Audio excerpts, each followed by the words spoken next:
Let me share my screen.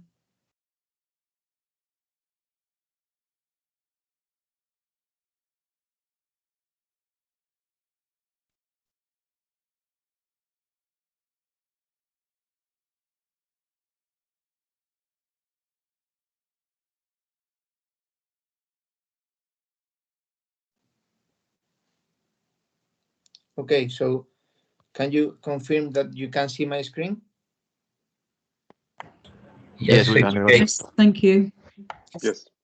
Thank you very much. And again, thank you for joining us today in this first year meeting with the International Advisory Board of the project Rayuela. This is the agenda for today. We have 10 minutes now for presentations from the members of the International Advisory Boards.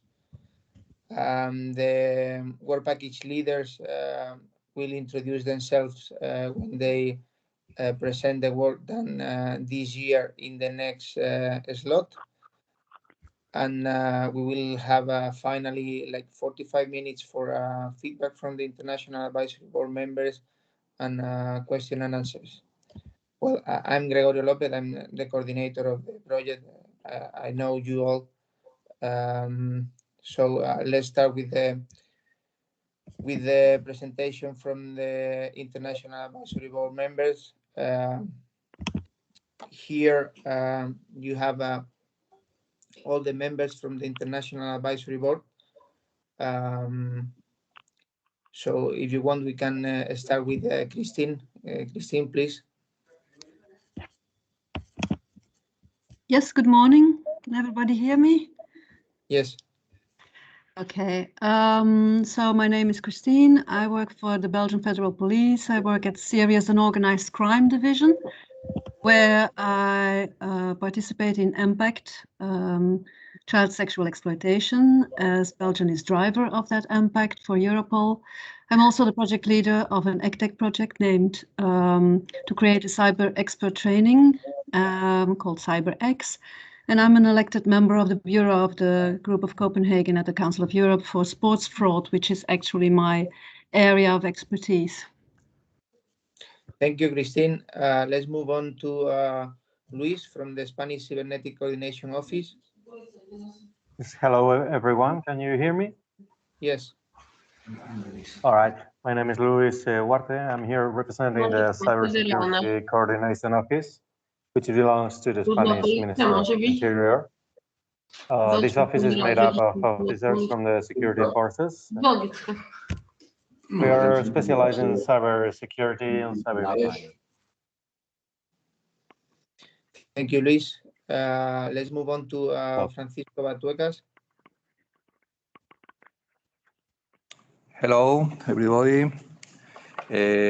My name is Francisco Alanzovakas, and I am responsible of infrastructure and security IT unit in the Interior Ministry. And we are working a program to improve the security in the jungle. And we are a lot of interested in this meeting. Thank you.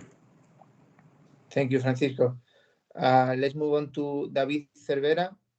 I'm not sure if he already joined the meeting. Yeah, hi, hello, I'm here. Hello, David. I suppose you are introducing yourself? Yeah, we are. Well, my name is David Ferreira. I'm the Deputy Director of Innovative Projects here in the region of Madrid. And well, we are in charge about all the training for the teachers and some different projects with many different topics in innovation in schools. More or less, that's the things I used to be in my position. Thank you, David. Let's move on to Veronica Arduino from Live Learning Platform. Yes, I'm here. I don't know if you can see me and if you can hear me. So I'm Veronica. I'm working for the Lifelong Learning Platform. This is an umbrella organization gathering 42 European organizations active in the field of youth education and training. Those organizations represent more than 50,000 educational institutions. So we are working on, we have an holistic vision of education. We are working on informal, formal, and non-formal education, on quality access to education for all. And myself have been working for a civil society organization working on education and youth for 10 years. Thank you. Thank you, Veronica. Let's move on to Dennis Stanley Shard.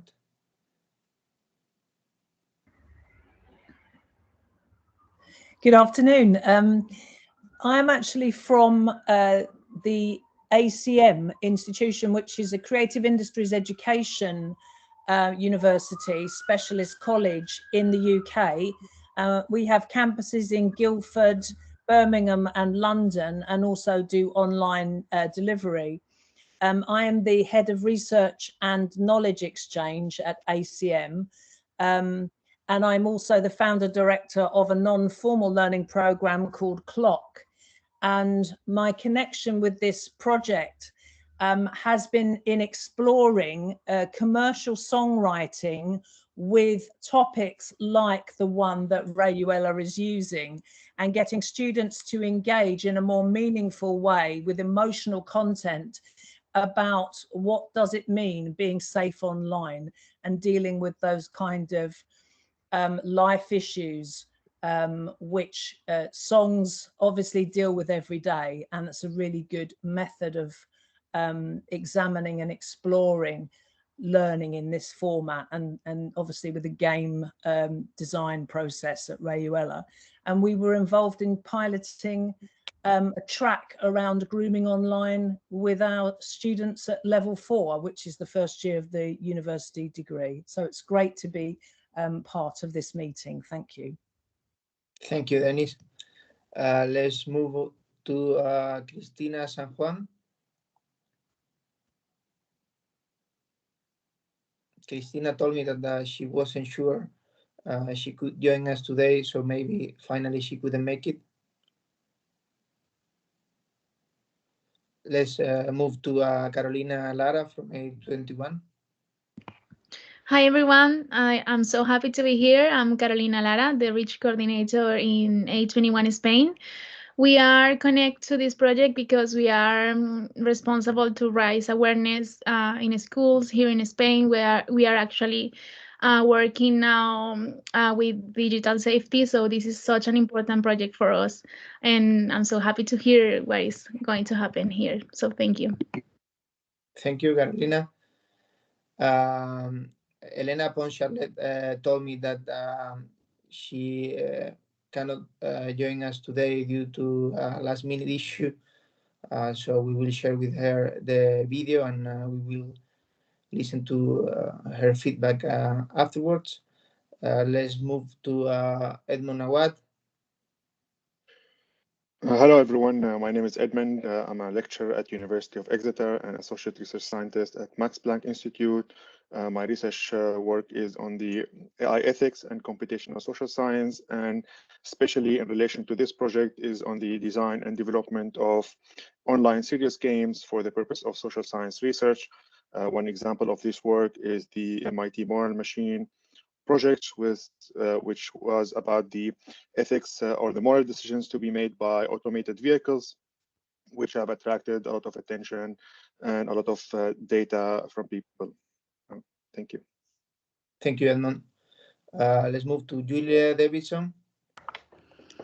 Thanks, Grego, and I'm really pleased to be here at this meeting. So I'm Julia Davidson. I'm Professor of Criminology at the University of East London, and I've been working in the child abuse and child sexual exploitation area for many, many years, and most recently focusing on child online safety. Also part of the team leading the sister project, CC Driver, and our work package is currently exploring young people's pathways into a whole range of cyber crimes. Also working extensively on online harms in the UK and international context.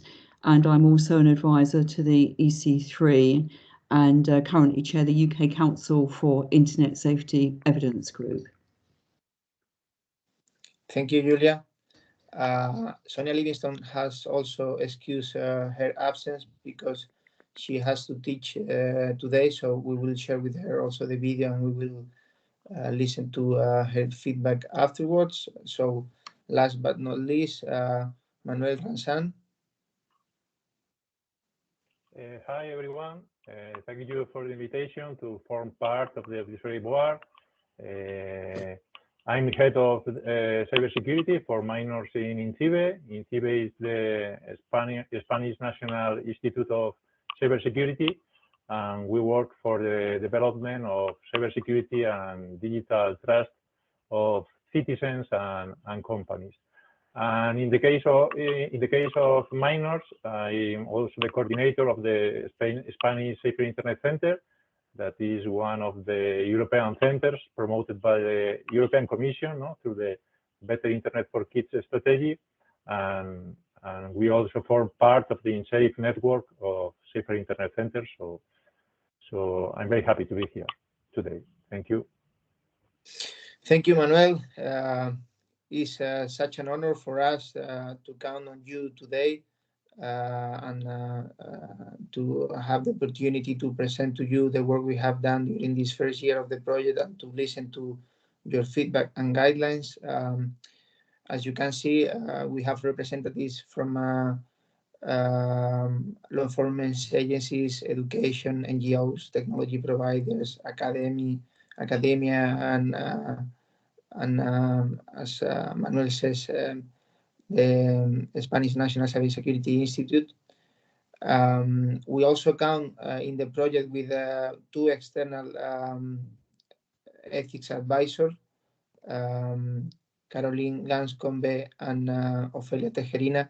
We have been working with them very closely together during this year. They have been providing us feedback, and we also want to acknowledge their work during this first year of the project. So let's move on to the next slot of today's session, where we will give you an overview of the main findings and results obtained in the first year of the project. I will provide a wide overview of the project first, and then we will go work package by work package. Let's start with who are we. The Rayuela project is composed of 17 partners from 9 different European Union countries, including law enforcement agencies, sociologists, psychologists, anthropologists, legal experts, ethicists, educators, and computer scientists and engineers. So it is a very multidisciplinary research project. The project started back on October 2020, 16 months has already gone, and it's a 3 years project. Finally, we received 5 million euros from the European Commission to execute this project. At the bottom of the slide, you can see the logos of all the partners participating in the project. Excuse me, Gregorio, I'm still seeing the agenda. Okay, yeah, sorry. Okay? Yeah, now it's perfect. Okay now? Great. Yeah. Sorry about that. So regarding why is the project called Rayuela? Well, the Spanish speaker knows that Rayuela is this kid game. In English is called hopscotch. And there is also a well-known novel from Julio Cortázar with the same name. Indeed, in the slide, you have the explanation that Julio Cortázar did about the game in his very own novel. So it's played with a pebble that you move with the tip of your toe. The things you need: a sidewall, a pebble, a toe, and a pretty sharp drawing like the one in the slide. So you have to move the pebble from the earth to heaven. So at the beginning it's difficult, but finally kids get the skills to do so.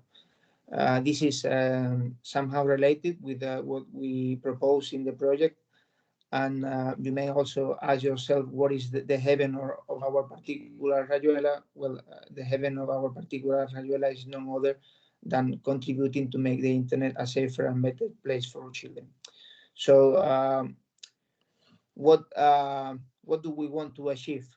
Well, the project was funded in this European call, Understanding the Drivers of Cybercriminality and New Methods to Prevent, Investigate, and Mitigate Cybercriminal Behavior.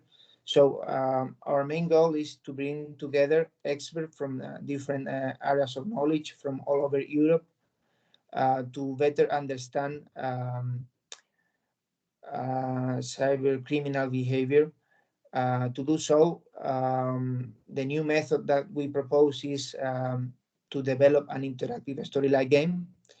And this interactive story-like game will, on the one side, help minors to learn good practices on the use of the internet and associated technology. And on the other side, will also provide us with data that we can analyze to try to find risk profiles that can be shared with the law enforcement agencies participating in the project to develop policies to protect them. This is the overall goal. So how do we plan to achieve this goal? Here you have an overview of the project. So in the first stage, we want to carry out a thorough research on the human factors influencing the cyber crimes considered in the project, which are online grooming, cyberbullying, human trafficking with sexual purposes, and we finally included also misinformation and deception. This work is led by my colleagues from the Social Science School of Universidad Politécnica de Comillas. In this first stage, we also want to know more about the relationship of minors with technology, notably with IoT devices that are common in their day-to-day life. So in this research, we try to understand the vulnerabilities and threats associated with the devices. And this research is led by my colleagues from Universidad Politécnica de Madrid. Once we have these findings, the idea is to translate them into an interactive story-like video game that will be developed by my colleagues from Tecnalia. So in this interactive story-like video game, the topics addressed in the previous research work will be addressed in a subtle way through different cyber adventures where the users will be able to make decisions, and depending on their decisions, they may end up in a risky or safe situation. So if they end up in a risky situation, they will be able to try again until they end up in a safe situation. So this way they will learn good practices online in an environment that is free of risk. Is similar to the way the pilots learn how to fly a plane, right? They do it in a simulator. So what they learn is useful for them to pilot a plane in the real world, but they learn without taking any risk. Once the video game is developed, we will carry out a pilot phase that will be led by our colleagues from Elino Germaniki Agogi, EA, and with the data gathered through this pilot stage, we will carry out an analysis to try to detect or identify potential risk profiles. This task, this research will be led by the Engineering School of Universidad Politécnica Comillas, Universidad Pontificia Comillas, sorry. And finally, the main findings will be translated into public policies. This will be led by our colleagues from Bratislava Policy Institute. This is a very important part of the project because we think that this is actually what will make us to make an impact in the European society, beside the impact that we will have in the kids playing the game themselves, of course. And of course, in a project like this, we deal with very sensitive information and users, so ethics and legal issues are very important, and this work is led by our colleagues from TimeGeeks. So here you have an overview of how this work is structured or organized in work packages that are the ones that I have just presented in the previous slide. And now I'll give you an idea of how of the time they have been running, okay, so that you can have an idea of how mature this work is. So in the case of work package 1, which is dealing with the human factors influencing the considered cyber crimes, this is like 95%. And in the case of work package 2, which deals with technological factors, vulnerabilities and threats, is also 95%, more or less. Work package 3, which is the one where we will develop the video game, is like 40%. And work package 5, which is the one dealing with the pilots, is like 30%. Work package 6, which is the one where we will analyze the data gathered through the game, is like 5%. We have just started 1 month ago. And work package 4, which is the one on ethics, work package 7, which is the one on communication, dissemination, capacity building, and also policy making, and work package 8, which is the project management, are all 45%. As the work package 9, which is a specific work package that was proposed by the European Commission on ethics requirements. So today's meeting will focus on work package 1, work package 2, work package 3, work package 5, and work package 4 and 7. We won't present the results obtained in work package 6 because it has just started, and we will also avoid management details from work package 8.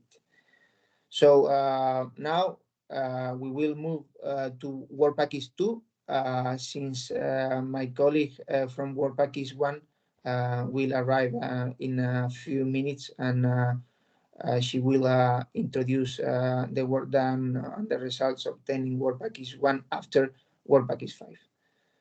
So let's move on to work package 2. This work package will be presented by my colleague Sonia Solera, from who is researcher at Universidad Politécnica de Madrid. Sonia? Yes, please. I'm here. Okay, thank you. Hi to everyone. This is Sonia from UPM, as Gregor said. And regarding to work package 2, this is the overview of the work package.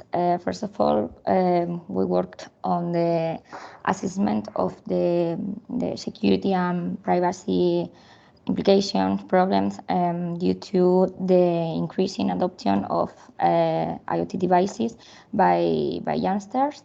And in this line, the next step was to select a set of representative IoT devices between the most used by young people, and this is to test the main security and privacy weaknesses to study how to fight against them.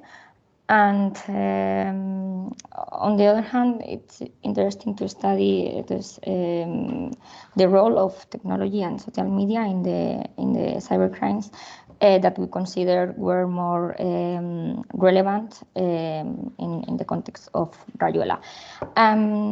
In parallel, we have been studying the impact of cybercrime as a service models exploiting IoT vulnerabilities. So Grego, in this slide, thank you.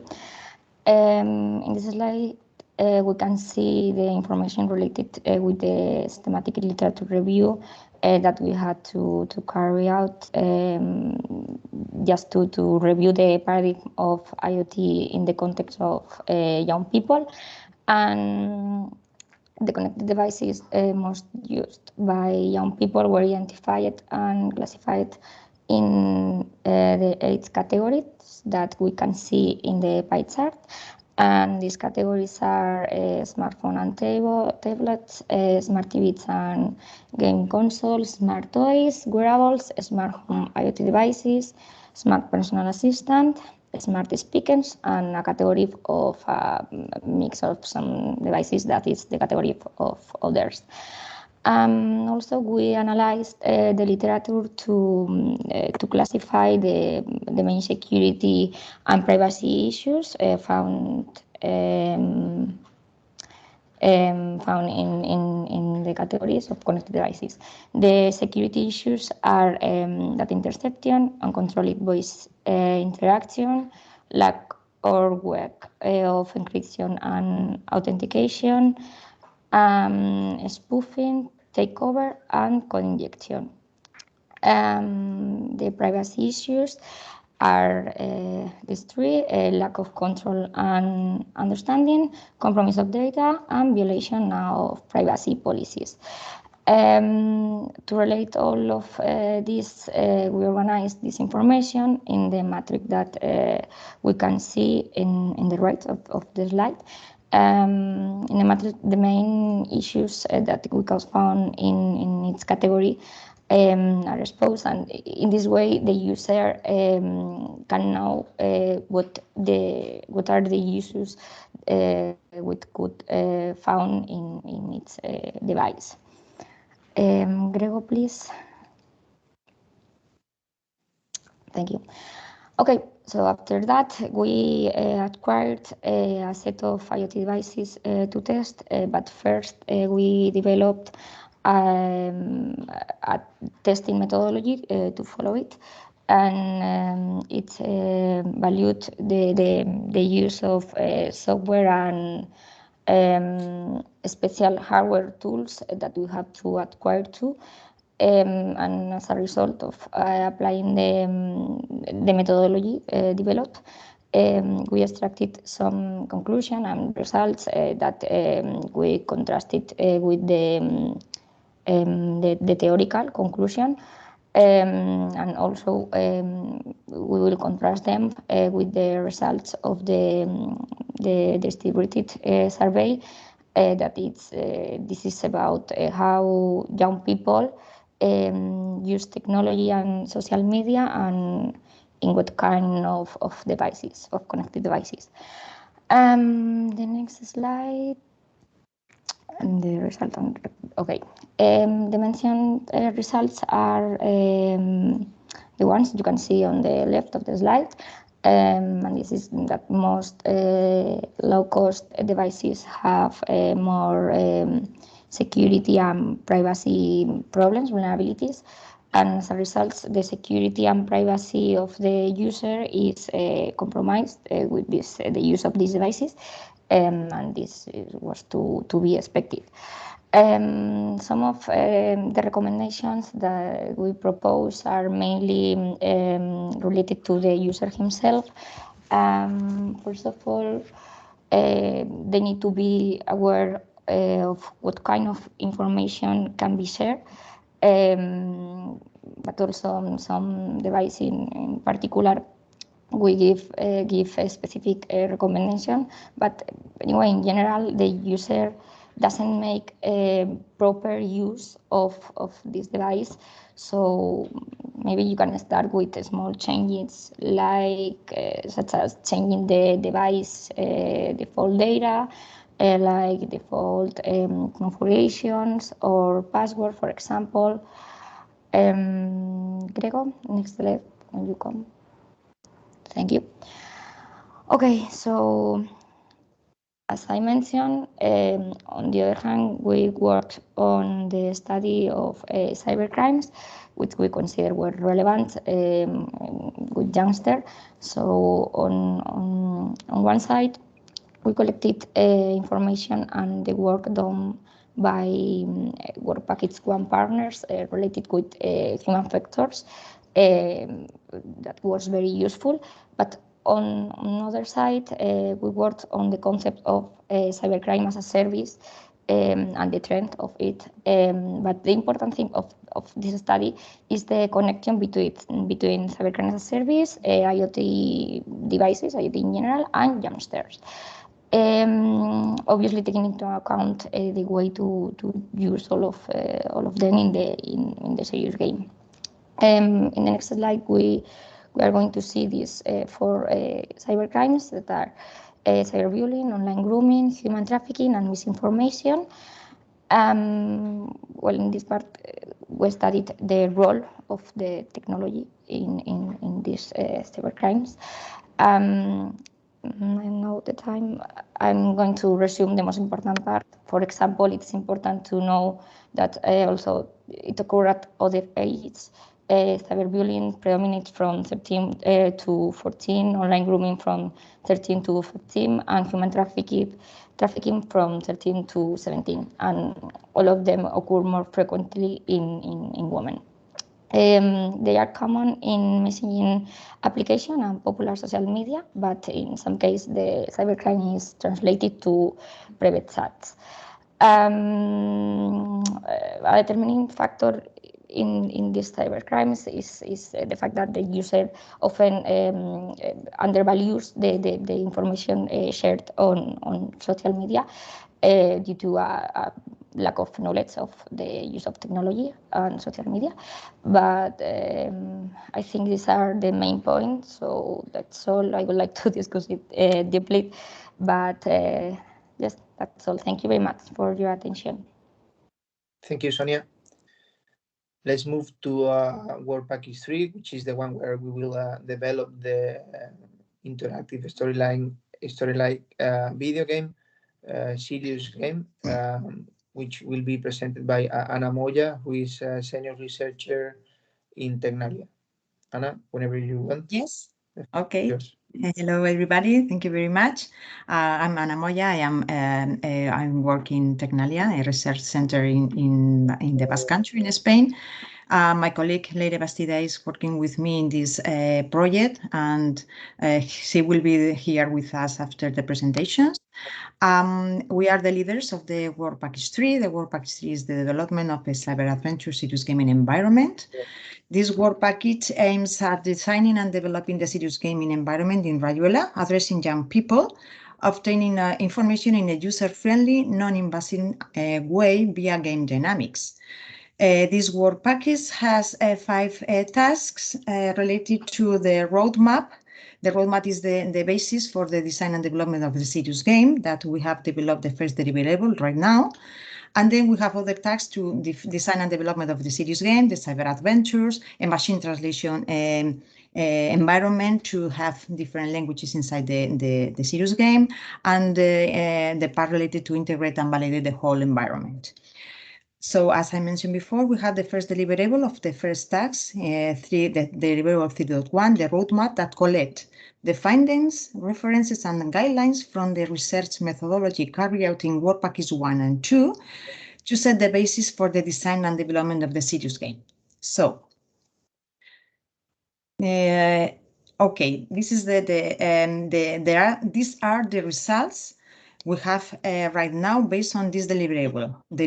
Okay, so all the information related and collected in this deliverable, and I will show these results here today, has taken into account the legal and ethics aspect defining work package 4. And okay, the inputs for these deliverables are the findings of work package 1 and 2. Okay, so in this roadmap, the first aspect defined is the target audience. So these are the conclusions that we have now, right now. The target audience, we have the age of the children are from 11 to 16 years old. The gender we have now is male, female, and non-binary. We have defined these 3 types of gender.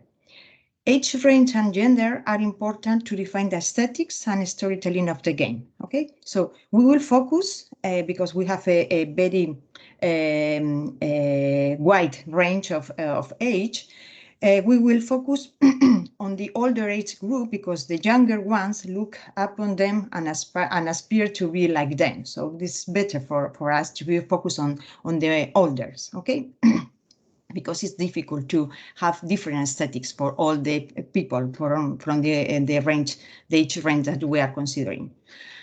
According to the user profile and target audience in Rayuela, the type of users, according to Bartel's theory, this is a theory that takes into account the players, the type of players. We will main focus on explorers, that they have the pleasure of discovery, and secondly, the achievers, to have the pleasure of challenge and achievements. Okay, this is a part related to the players and how to consider the user segmentation.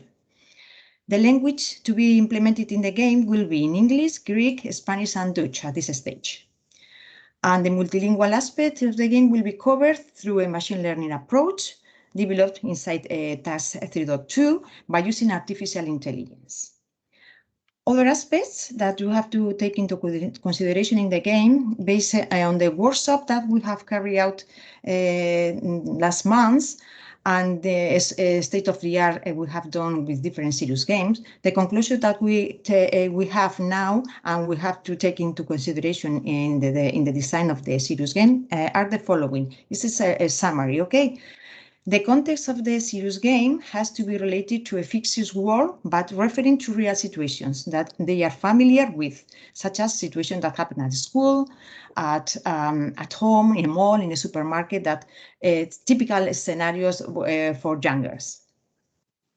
We have to try to make the game as interactive as possible. It is important that the decisions to be made in the game are not obvious for the youngers, of course, and have to think about which are the best decisions for them. The most relevant dynamic element that appears in the games that we have studied in this state of the art is curiosity. So we will consider the pleasure of discovery to foster the curiosity of the players. This is a very powerful intrinsic motivator. And the students in the workshop preferably they prefer voice and text narration inside the serious game. So this is a summary that we will have to consider in the serious game based on the workshop that we have done with different students. Next, please. Okay, so regarding the indicators, the metrics we have now in this at this stage. A set of tables have been defined, including different indicators to be collected in the game. And these indicators has been categorized by the different cybercrimes and based on the work done in work package 1, 2, and 6.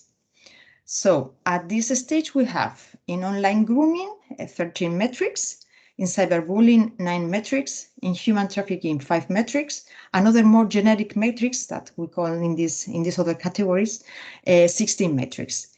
Each metric is detailed by defining why it is needed to be measured, how it can be measured, the link to the cybercrime, and the relationship with a specific scenario. Okay, as I will show later on. Next, please.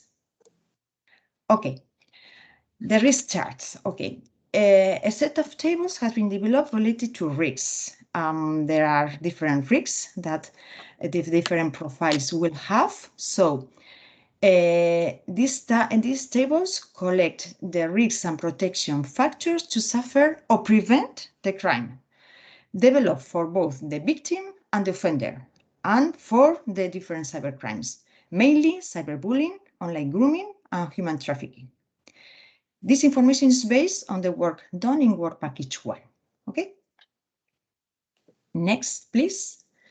Okay, the scenarios. A scenario describes a situation of a cybercrime where the user is experimenting, and the user is a victim, an offender, or bystander or a witness. Okay, so there are 5, at this stage, we have defined 5 types of scenarios after the compilation of different documents of Work Package 1 for the different cybercrimes. At this stage, we have in online grooming 18 scenarios, in cyberbullying 12 scenarios, in human trafficking 5 scenarios, misinformation 1 scenario, and technology risks 6 scenarios, based on the work done in Work Package 2. The cyber adventures will be created based on a set of these scenarios, of course, because the scenarios are very, very specific. So we will try to define the different cyber adventures based on different scenarios, collecting both, some of them. All the scenarios follow a template in order to define well all of them. And the template has the following information: the cybercrime affected, the victim, offender, or bystander perspective, the description of the scenario, why it is important, this scenario, and the actions to do by the user. And of course, the risk factor affected, okay, based on the risk table that we have defined, as I mentioned before. One element that we have a conclusion with the ethics and legal persons what they are working in Work Package 4 is that for the offenders scenarios, we have to have a caution because all these scenarios will be presented not as an offender perspective. It's in the perspective that what adolescents choose in the game is not to commit a crime. Okay, it's not an offender in the meaning of the word. That it can be something that can later become a crime. So the user makes a decision that is not bad in itself, but could have consequences that could be bad. So you have to be careful with this perspective in order to this is not a meaning of offender itself, okay, but this has a consequences of to being an offender. So we have to teach in this perspective, but not in the way of committing a crime. Okay, so. Okay, let's move on. This is the system architecture that we have in mind to develop the environment, the serious game environment. We have a client with different devices that we want to have in the mobile and Android devices in a PC, and we are to study the way to have a web-based client. The front end, of course, this is the part related to the visual part where the user will interact. And this part manage the player model and the different scenarios, the different cyber adventures and so on, and the player's decision, of course. And the backend where we have the game engine and the game data collection with the analytics. Okay, next. And finally, the data flow that we have using inside this the first part of the roadmap, of course.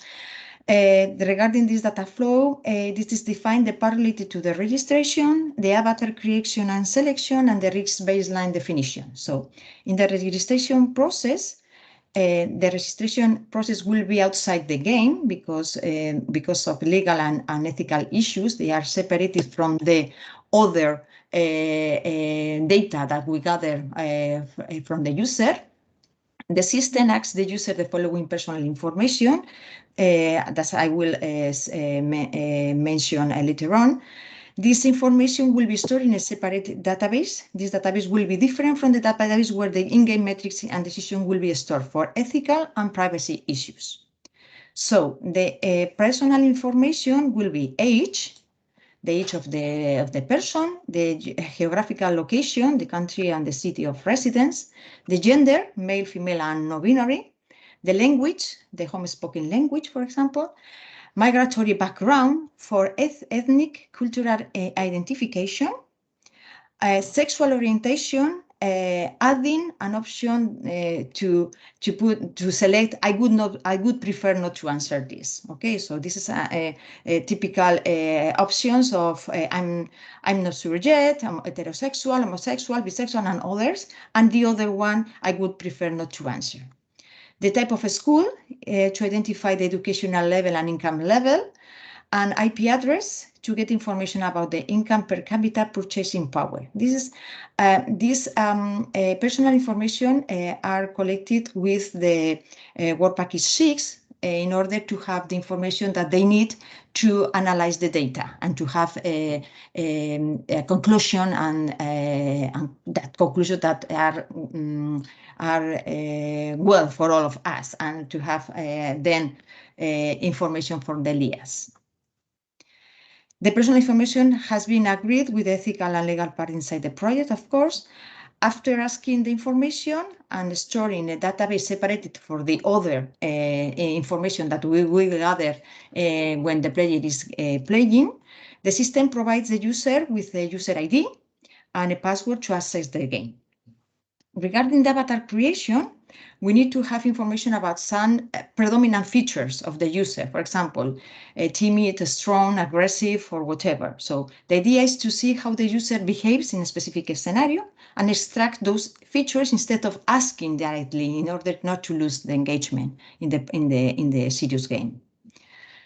And regarding the risk baseline, there will be a definition of an initial risk baseline with the data coming from registration info. The risk baseline is defined in Work Package 1 using as basis the risk factor charts already detailing different deliverables in Work Package 1. Also, an initial knowledge questionnaires about cybercrimes will be answered. Some questions will be included in the game. We will see how which questions, in order not to have a lot of questions at the beginning of the game. The risk baseline will be updated with the decisions made by the player in the game. And a final knowledge questionnaire about cybercrimes will be answered. Some questions will be included in the game also. A final questionnaire after the game complementing the usability, technology, and info can be included, of course. An analysis of the changes in the knowledge questionnaire about cybercrimes before and after can be used to extract conclusions about the risks. So that's all. I think I'm sure that I'm on time. Gregorio? Thank you very much, Anna. Okay, thank you very much. For a nice presentation. Let's move to Work Package 5, which is the one where we will carry out the pilot to test the game and gather data for the data analysis that will be presented by Anastasios Matsopoulos, who is Professor of School Psychology in Crete University and Associate Researcher in Elleniko-Germaniki Agogi. Whenever you want. Thank you, Gregorio. Thank you. Thank you very much. You're doing very well with the Greek names, last names. I'm part of the Elleniko-Germaniki Agogi, as Gregor said, the Greek team, led by Dr. Sotiriou. Can we move the slides, because that would help us, if that's possible? Great.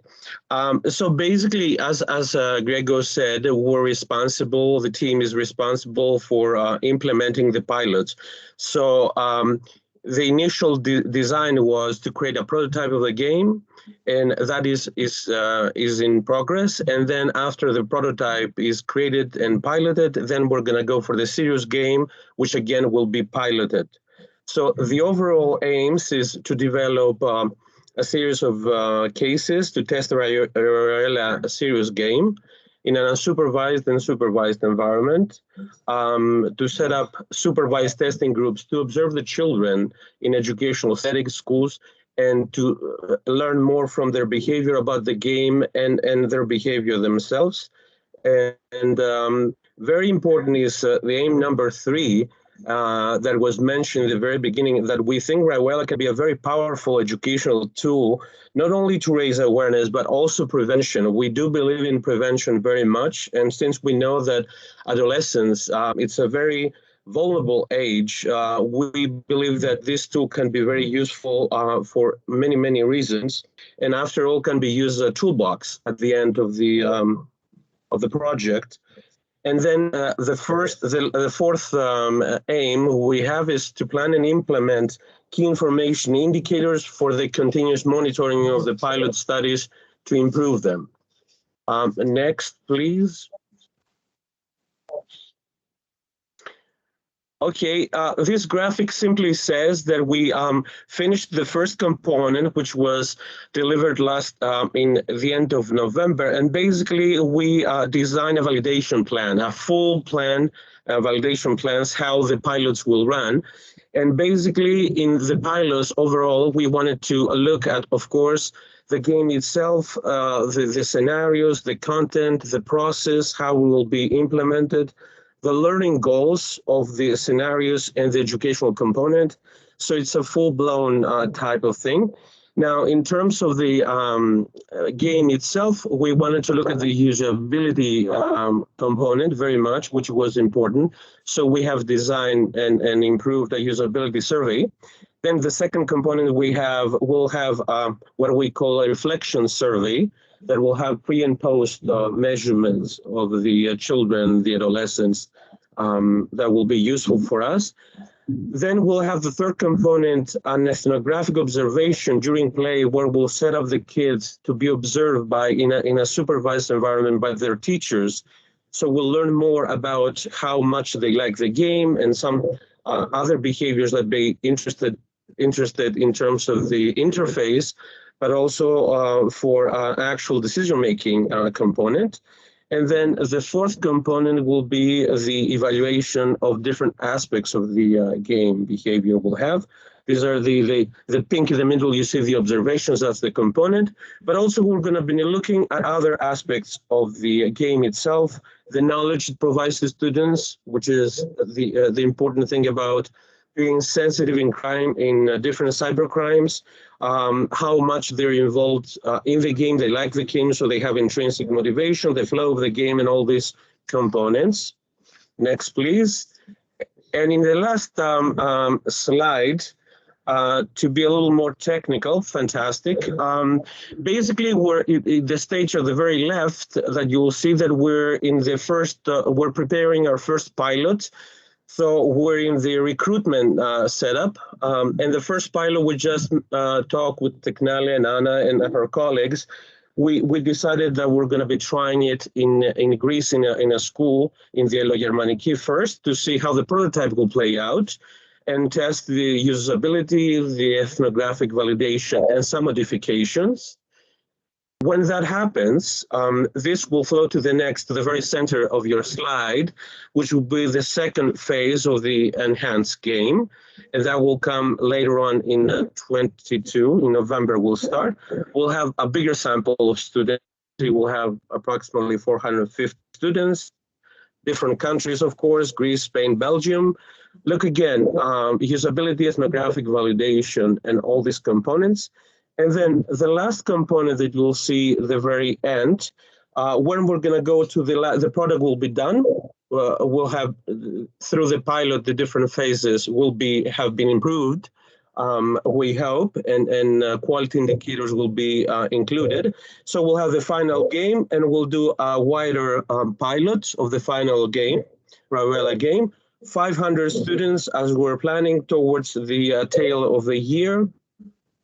Different countries again, Greece, Spain, Belgium, Estonia, Ireland, and all these components. And then after this is done, of course, we have the work that we need to be doing to finalize the game, do the translations of the game, and finalize it. And then the other component, it's not in the slides, but it's very important, and we alluded to, is we have to train, of course, the teachers, how the teachers need to be using this tool, and in the pilots, and later on as a good tool for later use to educate our students throughout Europe.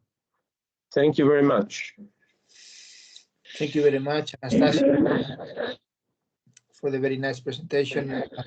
Now we will move to work package 1, which is the one where we study the human factors influencing the cyber crimes considered in the project, and will be presented by my colleague Nereida Bueno, who is Associate Professor at the Social Science School of Universidad Pontificia Comillas. Nereida, whenever you want, the floor is yours.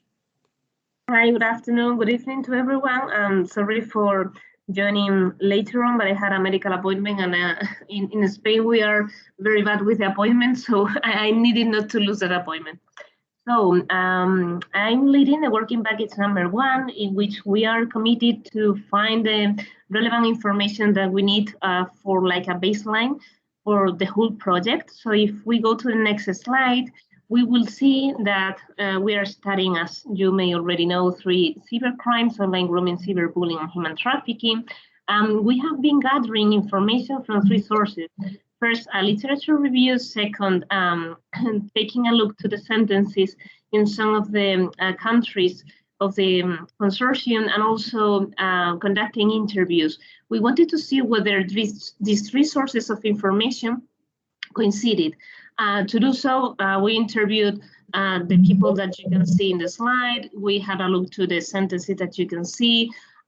What we found, it was that also it might be interesting to dig a little bit into the misinformation and deception.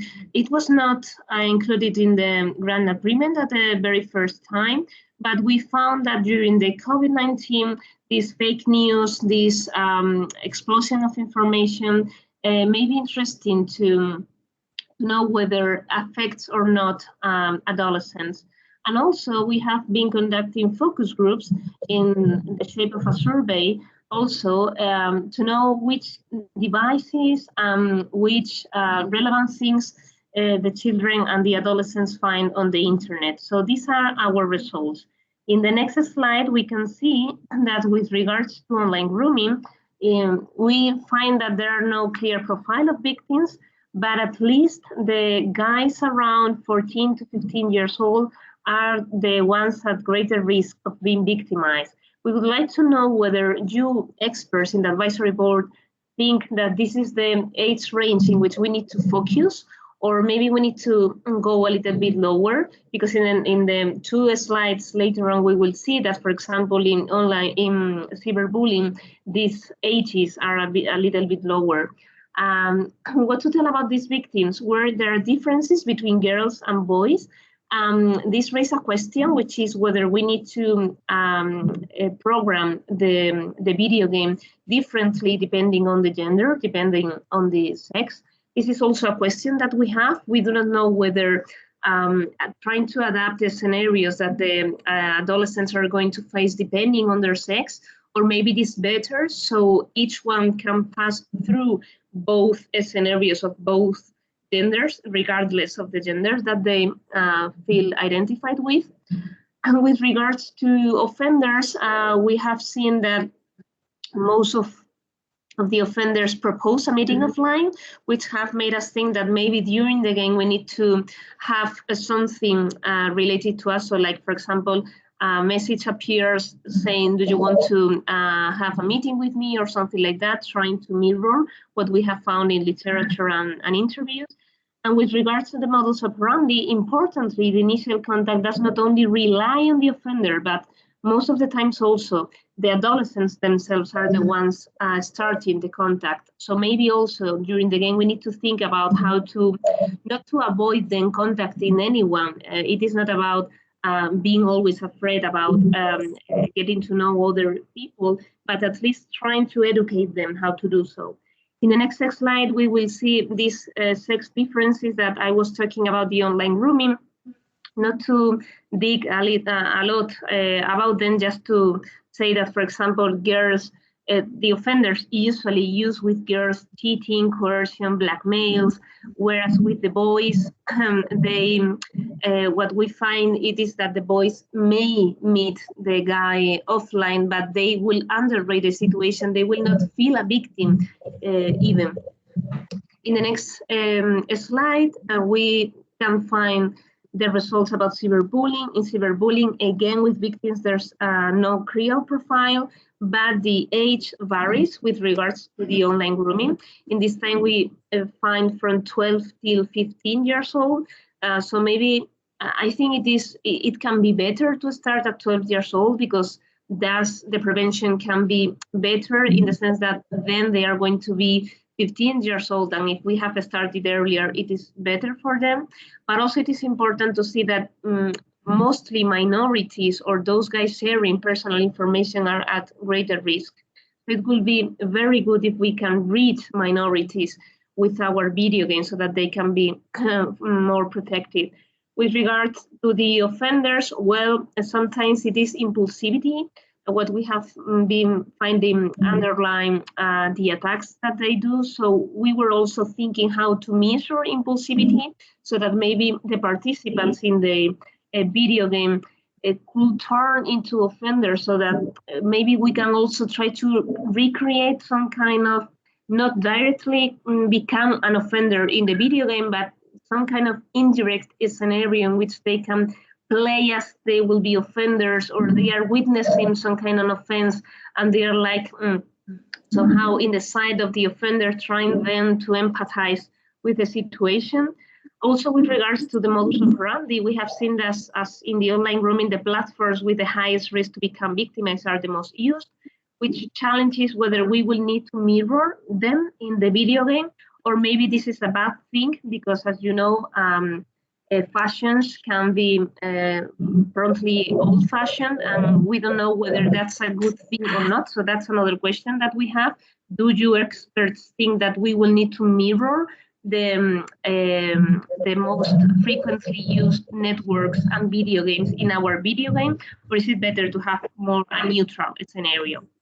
And finally, in the next slide, we can find the information about human trafficking. Again, there's not really a typical victim.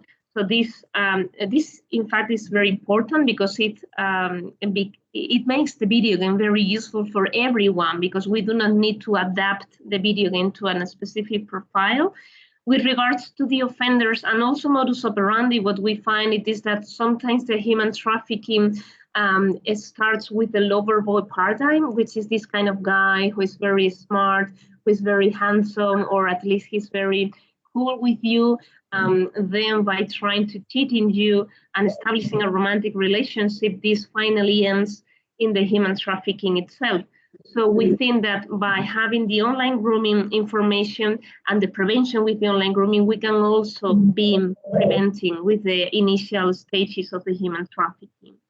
In the next slide, we will see the questions, or at least the key information that we were asking ourselves, how to apply all this information into the video game. First, to who? Maybe to adolescents from 12 till 15 years old, not only teenagers. Also trying to gather minorities or these kind of guys with problems at home, with low rates, with high rates of impulsivity and low rates of self-esteem. Trying to emulate social networks, friendship requests, profile configuration, in order to try to tackle with these issues that we have been seeing in the previous slides. How? By playing as a bystander, as a victim, or this indirect offender scenario that we still do not really know how to do it to comply with ethics. And for what? To maybe have individual risk assessment for each of the participants, so that at the very end of the game, you will know which risk do you have. Do you have a low, medium, or high risk of become victimized, or even become an offender? With a question whether differentiating or not between genders. So finally, in the next and last slide, you will see that this is more or less the idea, right? Each color for each cybercrime, across the 3 cybercrimes, having in mind this kind of information that I have not shared with you, but because we are working on it now, about how to tackle with the fake news and with the misinformation and deception. But it can be a transversal thing to do across the 3 cybercrimes. And in each cybercrime, we would like to have different scenarios in which the guys need to make decisions, and depending on their decision, they will go to a different scenario in the next a cybercrime. So all participants will pass through the 3 cybercrimes, but they will find different scenarios depending on their decisions to finally have this risk assessment in the shape of a file document in the slide. Thank you very much. Thank you very much, Nereida, for the nice presentation of the work done in Work Package 1. Now let's move to Work Package 4. Work Package 4 is a traversal work package that provides support to the rest of the work packages and deals with online privacy, data security, and ethics. This presentation will be carried out by my colleague Peter Grifoy, who works as a lawyer for the law firm Timelex. So, Peter, the floor is yours. Thank you, Gregor. Yeah, you can go to the next slide.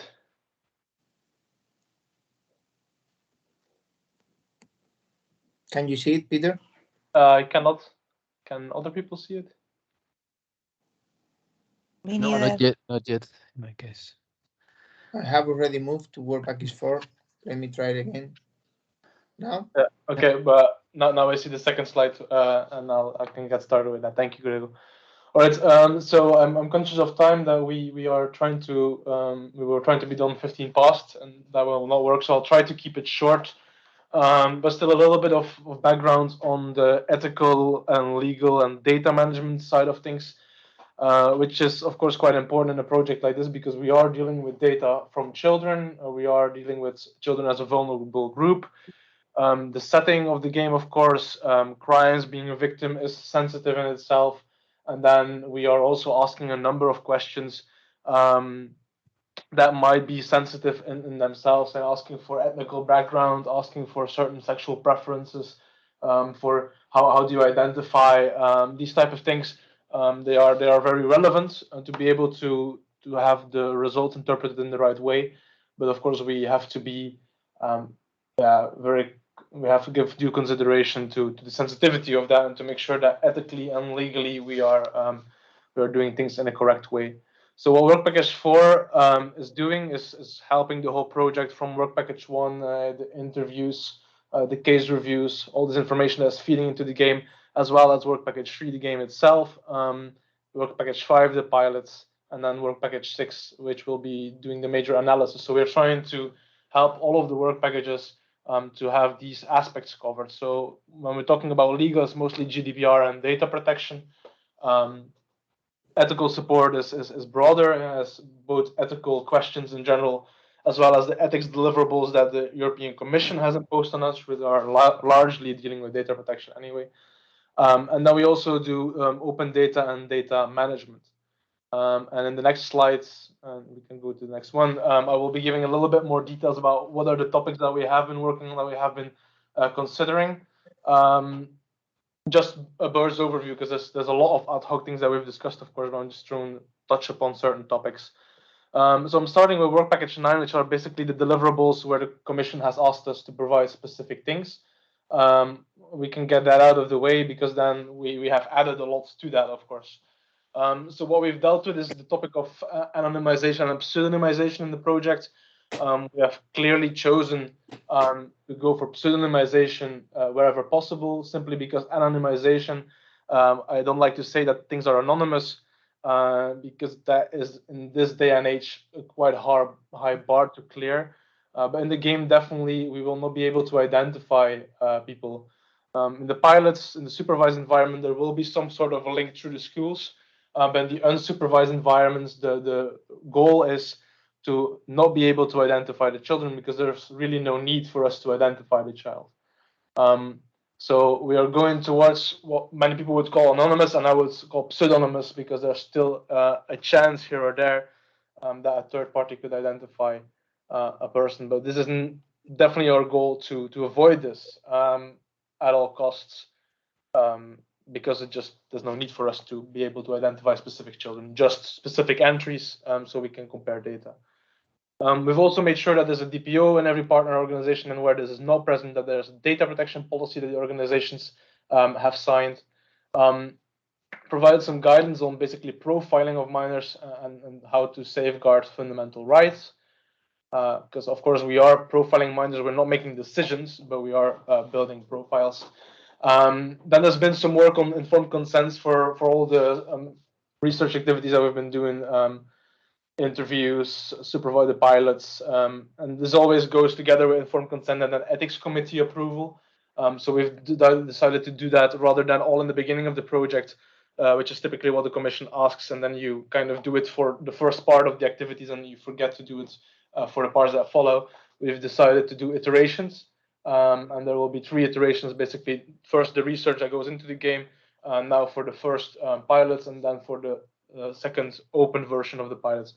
We'll be drafting specific informed consent forms, giving them to the commission, and there will also be then, on basis of those consent forms and the research as it has been defined, the partners implementing the research will get ethics committee clearance. We've dealt with a reuse of existing information, which is actually quite limited in Rayuela. We've evaluated whether we needed to do a data protection impact assessment, and that was quite clear. Yes, we are going to do that for both the game as such and for the different iterations of the pilots. And we've dealt with the framework of an ethical risk assessment, trying to avoid misuse of data, research finding, misuse, abuse, as well as looking at stigmatization risk, discrimination risk, misuse for criminal purposes, misuse of profiling techniques, misuse of the interaction with vulnerable groups, and so creating harm, or approaching it in a way that is unethical, and a number of additional risks. So this is what we've covered in work package 9. And on top of that, we've done a number of other ethical and data protection things, and now we'll talk about that in the next slide. So GDPR support, we've been dealing with this from the very beginning, because obviously all of the information that we are gathering through the game will be linked to a pseudonym. And even if we consider it very unlikely that anybody might identify a child on the basis of that, we are still considering all of this personal data. On top of that, of course, we've done interviews, we've done case reviews where you are definitely dealing with personal information. So we've dealt with that on the basis of first a legal and ethical workshop, where we started to have the discussion with the partners, and dealt with data protection principles, roles and responsibility, basically how to implement the GDPR in the project. And then we've also developed the GDPR handbook, which also includes a data protection lifecycle checklist that partners can use to look at, okay, have I done all the steps? But mostly, I think we have covered these things through ad hoc support, where we are talking with the partners regularly, and they are coming to us for advice. I've already talked about the informed consents, which is an important thing that we are doing. We've provided ad hoc support. We've provided support in data management activities in the project, and how we are managing data within the project as it is. How we're going to manage data that we are getting from the game, who is responsible, how are we covering this from a GDPR point of view. And then we will be doing this data protection impact assessment for the game design and for the pilots, both of them in several iterations, because the game design will evolve after the first small pilot that we saw earlier. And as these pilot stages, as they evolve, we need to review the data protection impact assessment for the pilots as well as for the game design, if we make certain changes based on what we learn in the pilots. So GDPR kind of support and assessment is very much an ongoing thing that we'll need to keep on doing, also in terms of data management. That is what I want to say there. Then the next slide, we can go to ethical support. There as well, we had the same workshop. So in January of this year, or last year, sorry, so about a year ago, we had this legal and ethical kickoff workshop. And also there, we have been working from that basis and define an ethical roadmap, presenting all the ethical issues and considerations that has been delivered in September. And there's also been recently in December, we delivered the ethics code for the project. This deals with a number of topics, but again, the same thing. That we're dealing with children, a vulnerable group. We're dealing with research participants that have to be protected. There's profiling involved. What do we do with incidental findings, specifically then in interviews, for example? What about misuse, stigmatization, discrimination? How to deal with the fact that you're dealing with very sensitive information? What about the machine learning aspects that might be employed on the data in work package 6 once we've gathered it? And we try to look, okay, how can we do that in a respectful and honest way? How can we make sure that it benefits the child, that there's no harm, there's no discrimination, there's no negative impact? How can we safeguard their autonomy and dignity? These type of questions is what we've dealt with, and I think are finding good solutions for by adapting the game design. But for example, saying, I know we don't want to push them in a role where they have to be a perpetrator in the game. Is just one example that there was an ethical barrier that we perceived that this wouldn't be a good idea. For example, an ethical reason, as well as GDPR reasons, that we didn't want to force children to give sensitive data about sexual preference or ethnic background. It's something that is very interesting and that we think we need, but we didn't want to put children in a position where they cannot play the game if they do not provide this. As well as, okay, providing an opt-out at any time. This is, again, both GDPR is also an ethically relevant measure, I think, to be able to make sure that children always feel like they can opt out, even if they've already played the game and already participated. We've already, of course, then also provided ethical support for the ethical clearance and the informed consent procedures for all the different research activities. And we are going to conduct, or are conducting at the time, an ethics risk assessment for all of the relevant work packages. So this has been done already, but we are carrying out, say, a more formalized ethics risk assessment for all of the work packages, just to see, okay, up until now, it's been kind of in the developing phase, talking about things, designing how we're going to approach things.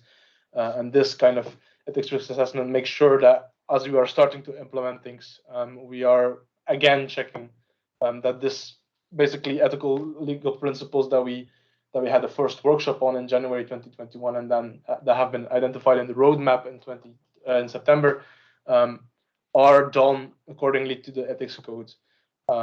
So this is what we've been working on there. And then I just need a couple more minutes of your attention. The last bit that we are doing is data management. So what we are doing there is making sure that all of the data, because of course it's a data-driven project, is managed appropriately in the project. So we've mapped all the data that is in the project, going to be used and reused, going to be used or created, gathered in the project, and perhaps what is going to be done with it during and after the project. So we've supported data management and set up what we call a data management board structure that meets regularly and that is supposed to formalize this kind of control over data in the project. And we are currently working on more visualization of the data and a more formal data catalog. But we already, of course, have a very clear overview through this data mapping exercise of what we have. We just want to make that formalized and have this in a better tool. This essentially also just making sure that we can more easily update it as it evolves now in the stage of the project where we are really starting to implement and do things. We started with an Excel and now we are moving to something that is a little bit more practical to scale up. The reason for that we are also working on that and supporting that is, of course, that the data that we are going to create and that we're going to analyze from the game and the pilots in work package 6, and I think also data from work package 1 kind of feeds into this with the design of the game also into work package 6. It's very interesting information that others might want to reuse, but we need to think long and hard about in what form we could share that and whether it's ethically and legally permissible to share this information, and then also in what form. So that's also why we have this data management board structure set up now already, because we want to have some kind of formal organ to make sure that when we are going to share information, that we have considered all relevant factors. Because obviously, being publicly funded, we want to share information, but it is a sensitive topic, and we must make sure that we are not breaching legal ethical principles, and that we are definitely not going to do things that our participants or research participants would not have expected or would not have wanted. And well, maybe for the lawyers that are listening or people who have an awareness about this, we are actually under the grant agreement not obliged to share our research data. So we do have that freedom that we need to implement appropriately because of the sensitivity of the project. So that was my part. I'm sorry if I went over time. Thank you, Peter, for the nice presentation of the work done in this work package 4. Finally, let's move to work package 7. This is the last one that we will cover in today. It's about communication, dissemination, and capacity building and policy making also falls here. The presentation will be done by my colleague Ingrid Borosova from the Bratislava Policy Institute. So, Ingrid, the floor is yours. Thank you very much, Gregor.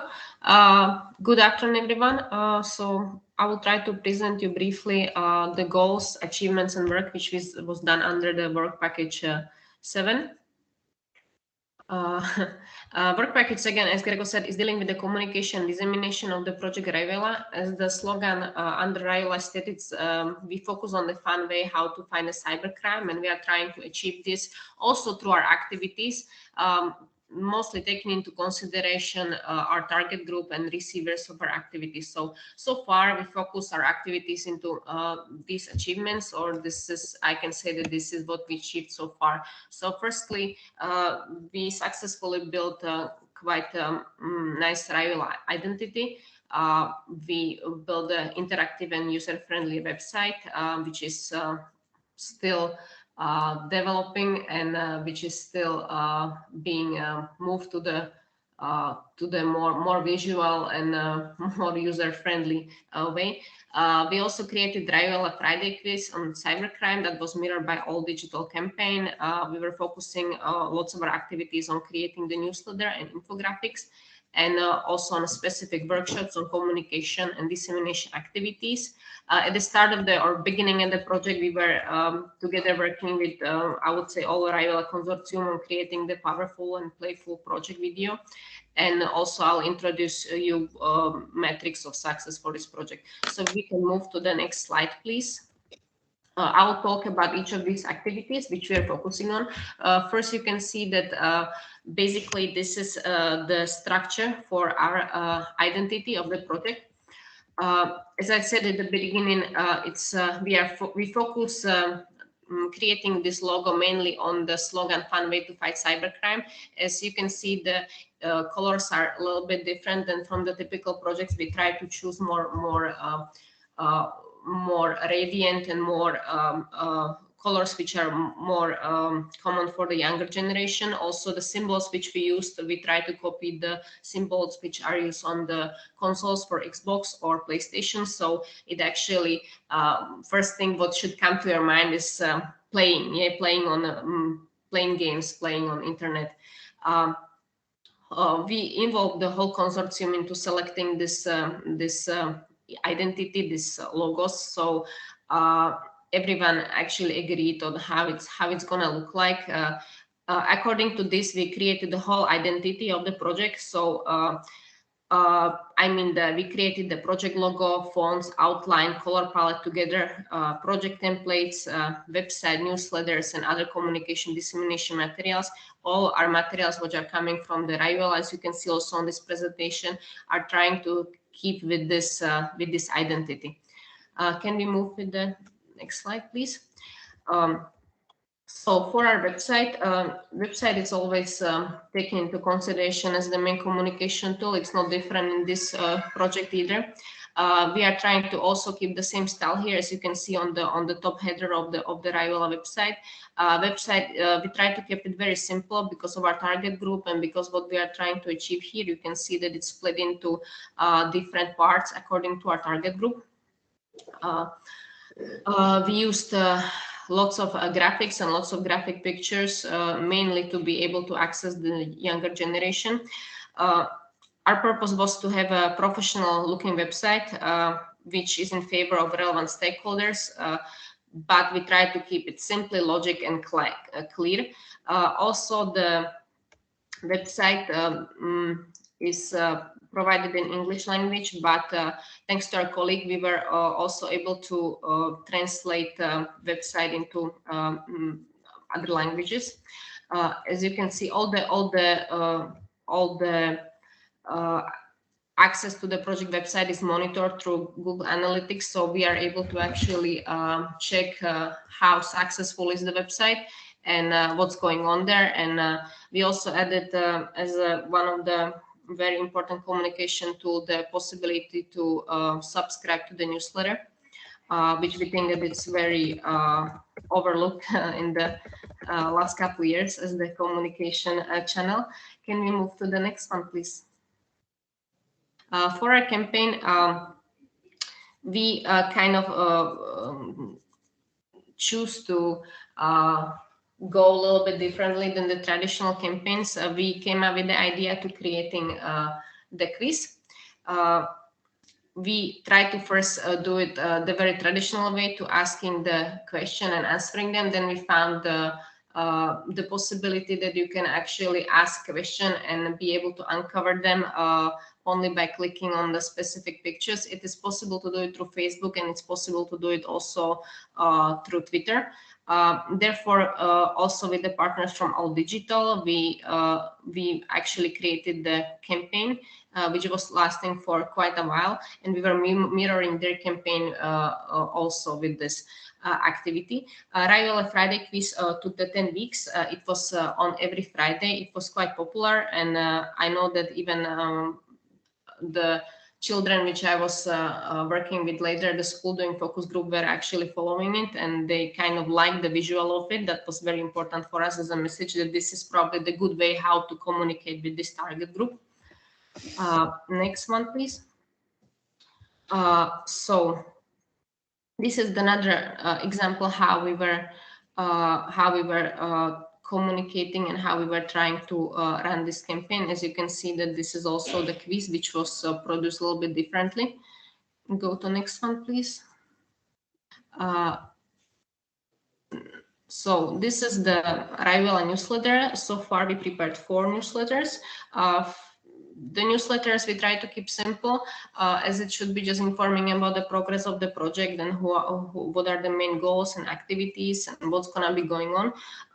So the last one was not published yet. The number 4, it will be published in the next couple of days. We also keep, you can see that identity of the project is kept here as well.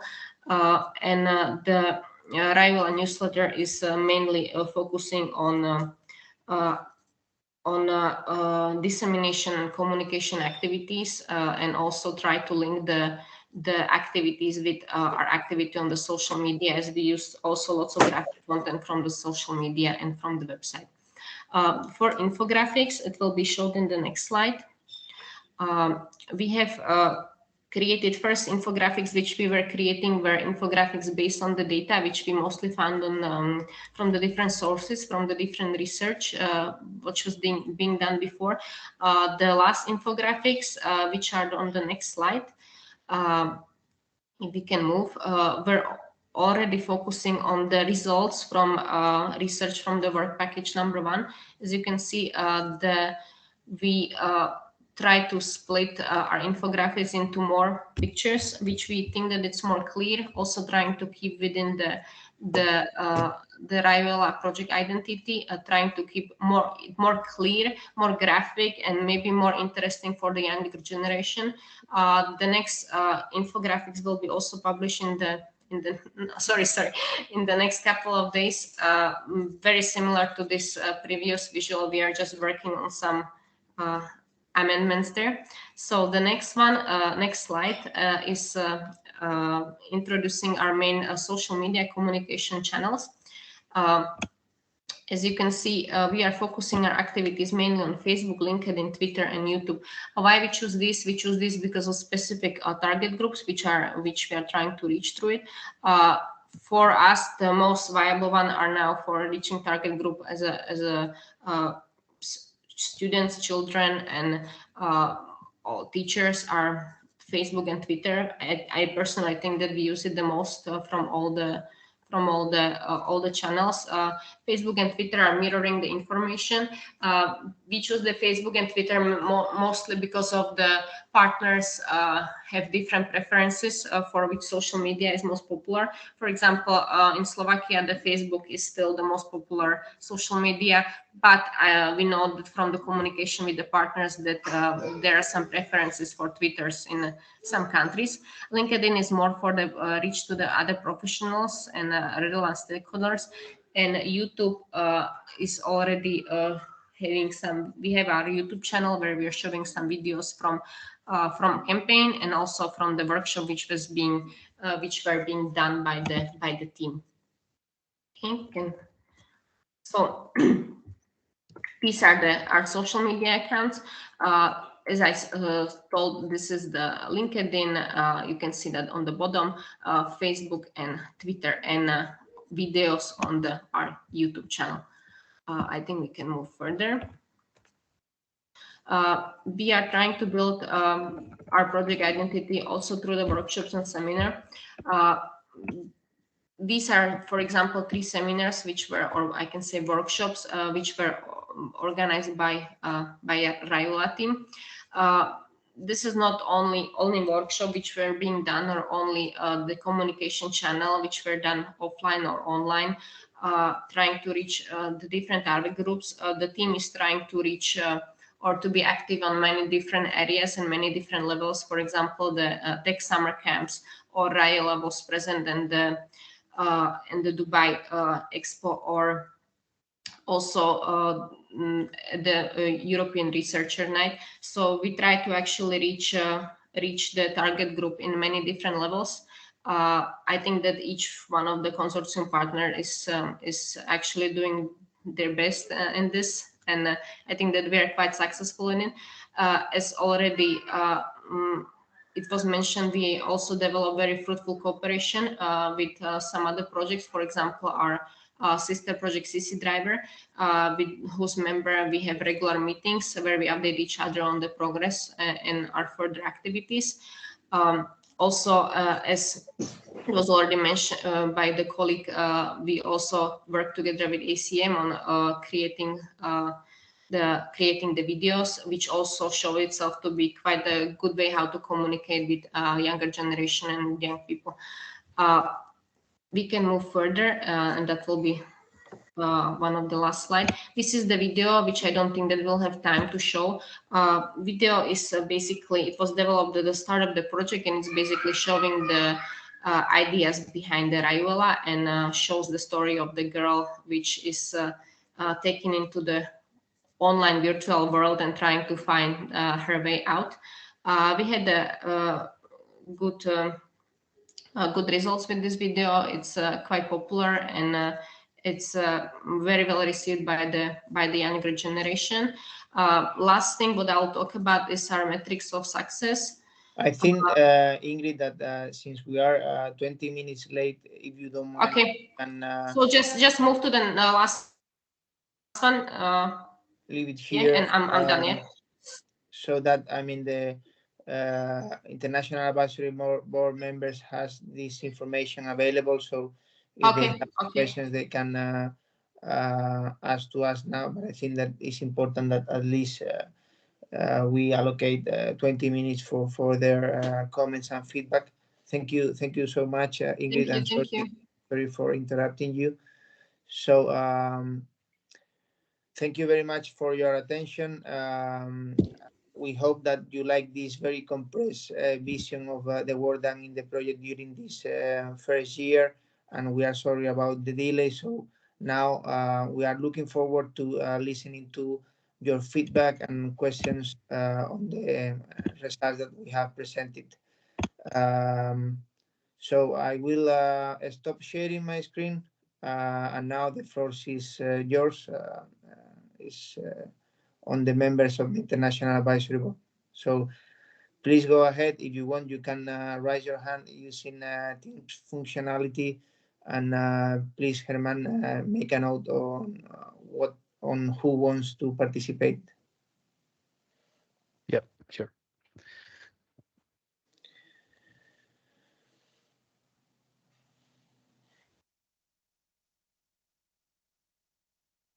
Okay, so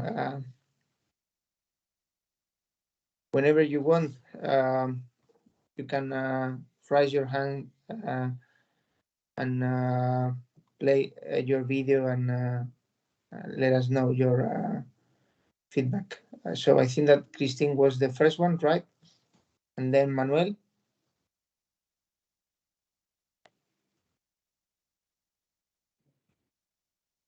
Okay, thank you very much for the presentations. Very interesting to follow, and just to know that a lot of similar things are going on. I always refer to you guys, so we have 2 new projects being applied for in the impact also on child sexual exploitation, so it's more narrow, but I refer them to you, so maybe they will get in touch with you, as it's a bit ridiculous in my sense to all work on the same things. It would be better just to join and work together. Just one question I had. You added this information, which is great in these times. Do you also foresee having some kind of aspect of radicalization? Because we have in Belgium, as you may know, we had a lot of very young kids going to Syria to fight with IS, and so they were approached on social media a lot, and that's their source, their main source of information, often for the younger generation.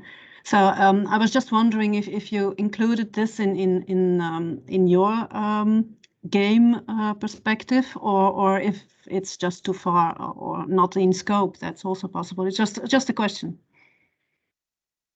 If I may respond to your question, Christine, or even though I think that radicalization is going to be even more like riskier in the future years, as it is already now, because of the explosion of the social networks, it is not the approach that we were thinking of. We were just wondering whether guys, teenagers, and children, when they are facing a lot of information, they can separate the information which is of quality from the information which is not.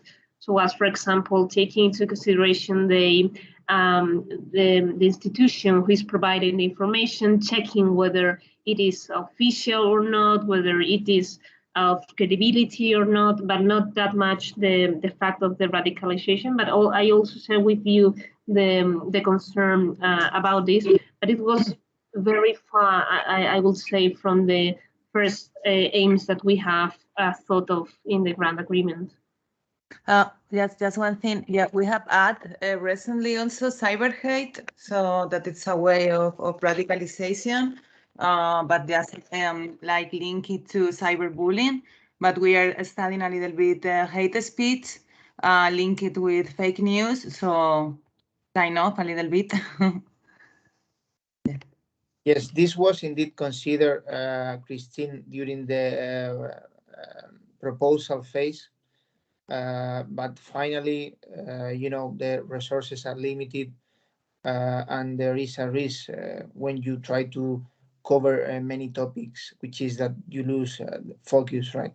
So finally, we decided to go for these cyber crimes, and during the execution of the project, we included misinformation and cyber hate. So somehow we are closer to these topics, but we are not covering radicalization itself, despite there are some partners in the consortium, such as Policía Local de Valencia or Bratislava Policy Institute, that has experience with this kind of cybercrime.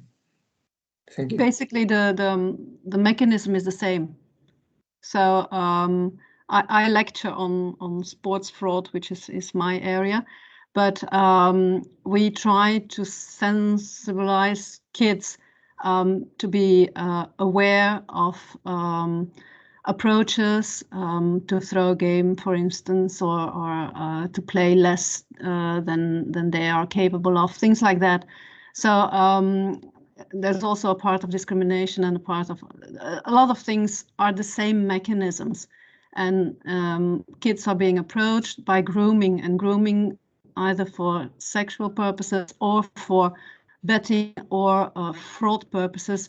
It's still grooming. It's the same mechanism. So I think if your game teaches them how to deal with this, it could cover a lot of areas, a lot more areas than what you're aiming at. Definitely. Thank you very much, Christine. Manuel also has some comments regarding the presentation, right, Manuel? Please go ahead. Yes, thank you, Gregorio. And thanks for the presentation. Very interesting. You have done a good job defining its different parts and joining fields of knowledge that don't usually work together, no, when we talk about cybersecurity and cybercrime. So I have a first question, and sorry if I didn't understand it right. I have seen that the analysis of the cybersecurity threat is very focused on the use of devices and their associated vulnerabilities. No? But I have not seen a direct reference to social engineering attacks directed at service and applications that minors use in a daily manner. No? For example, I'm talking about phishing attacks aimed at video games, for example, the well-known Fortnite, phishing at video content services, for example, Netflix, or just attacks to hack a password for social networks accounts. No? So I think it's important to consider them because the compromise of these accounts and the subsequent access to sensitive information is a major problem for the security and privacy of kids. But also sometimes it can be the beginning of other types of risk, such as blackmail for sexual exploitation or cyberbullying. So my question is, do you consider including this type of threat and similar, no, on your scope, or if they are not entering in the scope of the project? So thank you. Thank you, Manuel. I think that this question goes to my colleagues from Universidad Politécnica de Madrid, who are the leaders of Work Package 2. Sonia, you want to answer? May I? Yes, we saw many such attacks like that, but many of them were sometimes focused on the operating systems itself, not so much on the device that it's on which we are focusing. But yes, we can check this part to add some attacks like social engineering maybe, but like Gregor said, resources are limited, and I don't know if we are going to be able to cover all of these attacks, but it's a good point, of course. If I may add something within the scope of Work Package 2, we also take a look at how human factors are related with technological vulnerabilities and threats. So in this work, we somehow address social engineering because we try to map different human factors with the technological vulnerabilities and threats identified, and we did this mapping through some attack vectors that are sometimes related with social engineering. Yeah. We couldn't get into the details because we didn't have enough time, but we have a matrix that aims to map these human factors with the vector attacks, and then the vector attacks with the cybersecurity vulnerabilities and threats. So this is how we have addressed what you mentioned, Manuel. Thank you. Thank you. I think that Edmund, you also have a comment, right? Please go ahead. Yeah, thank you for the comprehensive presentations, and it's really impressive progress. And as was said as well, I think Manuel said that it's really tough to combine all this interdisciplinary work together in one project. So it's quite impressive to see how the progress has been going into combining them. I think my comment is, or at least something that I wanted to learn more about is if you have like a specific or clear statistical or like a plan for the statistical analysis of the data that will be collected from this project. For example, what kind of statistical test or tools you're going to do or use and what kind of scientific questions you think you'll be able to answer from this data, and how generalizable you think this data will be. I assume that the design of the game would have taken that into account. I also know that now pre-registration of all of this information of statistical analysis and all of these things is usually part of the scientific successful scientific practice as well. So if anyone can just talk about this or just give us some information about it. Yeah, I mean, you know quite a few about our work in this line, because we have been discussing with you and collaborating with you along this line. I think that the most appropriate person to answer this question would be my colleague Mario Castro, but he couldn't join today's meeting, and our PhD student Jaime Perez couldn't either, but I can give you an overview of what we have been considering. For instance, we have been considering using Bayesian methods to try to validate the hypotheses that have been drawn in the work package 1 and work package 2. So the idea would be that the game is kind of amplifier of traditional research methodologies. With the game, we would like to get much more data, and with this data, we would like to, among other things, validate the hypothesis that have been done in the first work packages. And we think that Bayesian methods could be a very useful tool for that. Apart from this, we are right now trying to simulate human behavior to generate synthetic data. This is the first task that we have started in work package 6, and the idea is to have available data as soon as possible. And for this task, we are considering Markov models, reinforcement learning as techniques to try to do so. Of course, that since we are closely collaborating with you, it would be very great that we keep sharing our ideas regarding to this with you, and so that you can give us your advice and guidelines as long as we progress. Because, as I said at the beginning, work package 6 is in a very early stage yet. Okay, yeah. I mean, I think it might be worth doing pre-registration of this whole plan, perhaps with the help of the help of the pilot studies that have been done, so that someone was presenting about the pilot studies. So perhaps that could also enlighten us in preparing the analysis and designing it, and then maybe pre-registering all of it before the data is collected, so that we make sure we know what you're going to be doing.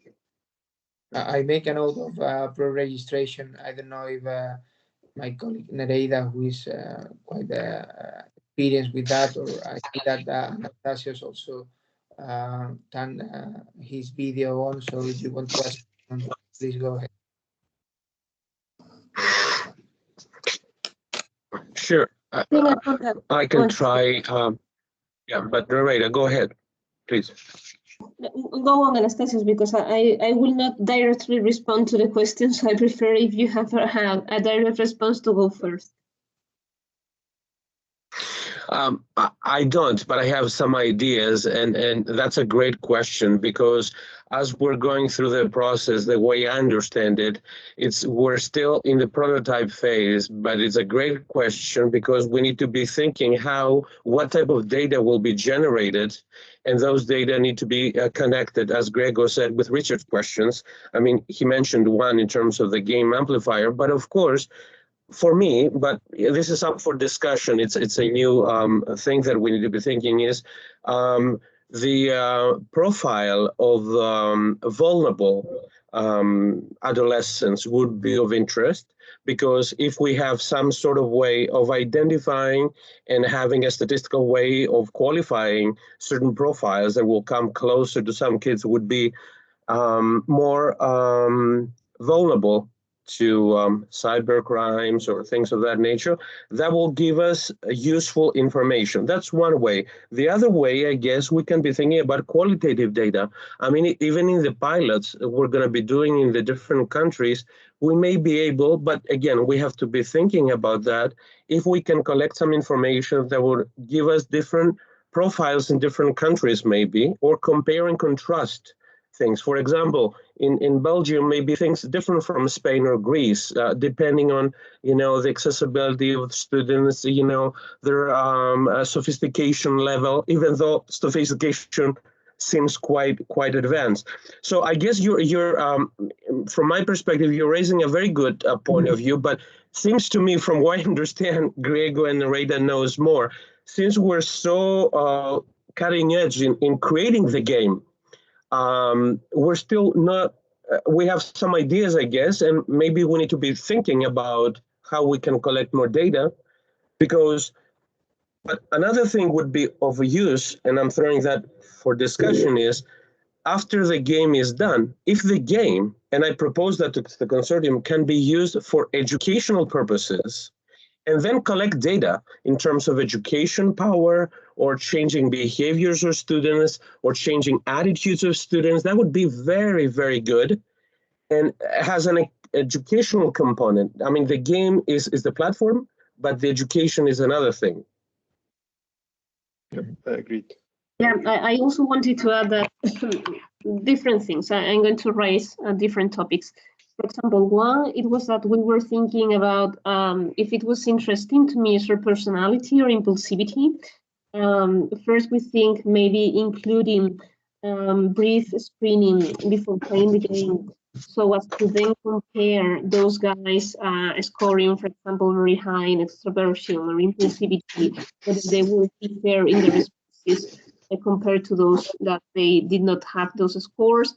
But then also we thought, could you imagine these guys before playing, filling up these questionnaires that even though they are brief, they are, in the mood of playing and they are going to face this.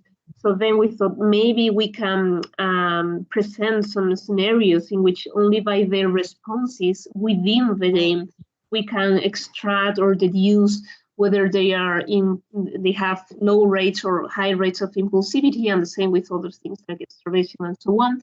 But the problem, I'm a psychologist, it is that we need to validate and we need to really know that we are measuring that, and we are not just saying that by, for example, clicking on some kind of button very fast, they are more impulsive, right?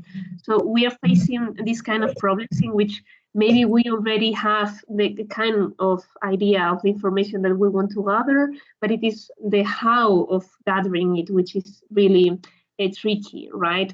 Because the thing with the questionnaire at the very beginning, that is something that I personally, I'm just talking personally, don't really like, but also I don't really like including just only one scenario in which by only one kind of response we can state that this guy is in a certain way or other.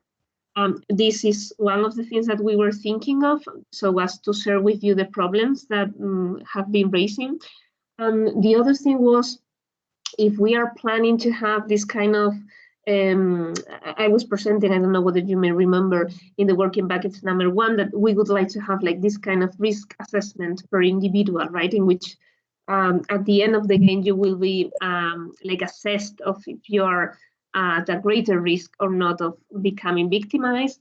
But the problem is, as Peter was saying, if the game is going to be anonymized, or at least at the trying to be anonymized, because it will be pseudo-anonymized maybe, what are we going to do with this guy? If we identify that there was this guy that was responding everything in the direction of becoming victimized, how we can protect this guy, right? So the other question that arises here is whether somehow, as Sophocles was saying, whether this game is for prevention or for trying to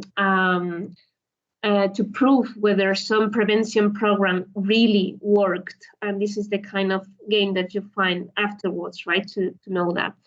And finally, I had another thing to share. Yeah, and the third point that I wanted to share is, imagine sometimes when you're playing, you're just playing devil, you know, that, for example, I will kill this guy and then I will fed this pig, so if it explodes, it's very funny or whatever. So how can we be sure that the responses that the guy are going to be providing us are the real responses that they will also provide in the real world, right? So for me, this is the real question. If they are going to provide us real data or not, if they are going to play, if they are going to try and see what happens if I do this or if I do the other. So for me, the last issue is the more problematic one. And if you have some kind of feedback, it will be I will really appreciate it. Yeah, thank you. We can certainly talk more about this, especially that time is up. And I just want, I just asked this question just to, just to be, because I didn't see much explained about this statistical analysis, and I thought that's something that is worth thinking about before starting the data collection, and maybe like even in the design, because if you're not allocating kids into, let's say, randomly into different stories, but rather based on their answers, then maybe, maybe this will change the way that that the analysis should be done, for example. So just wanted to raise that. Yes, this definitely is a good point, Edmund. Regarding what Anastasia said and the second point Nereida's rose, one example that we usually give for the kind of analysis that we can do in this project has to do with geographical differences. So imagine that we find that in some certain regions kids are more likely to avoid communicating and abuse than in others. So if this were the case, we can share this insight with our colleagues from law enforcement agencies so that they can develop awareness campaigns to try to influence on this behavior.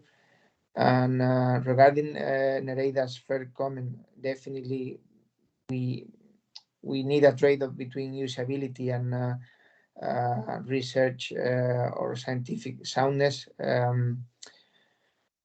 It is we think that this is going to be very difficult if we go directly for the in-game metrics for inferring results. So somehow we would need this standard test if we want to actually get sound results. But of course that we are very interested in the feedback from the International Advisory Board and more concretely on the scientific advisors on this.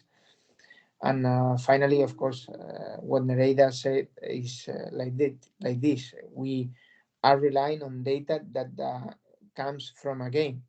and we don't really know if they behave exactly like this in real life, but we are aware that this is a novel research method, so we are somehow pioneers on it, and I think that there is a very long way ahead of us to try to answer these kind of questions. Yeah, thank you. Thank you both. I'm going to have to run, sorry. But thank you for the great presentations and for inviting me today. Thank you very much, Edmund. We are running out of time, so if you have to leave, please go ahead, and thank you very much for attending today's meeting. I think that Dennis has some questions. Maybe Dennis, you can place them before we close the meeting. Yeah, so I just wanted to say this immediate feedback in the game, actually what kind of rewards could be used to model the new behaviors in terms of understanding which are the behaviors that keep young people safe.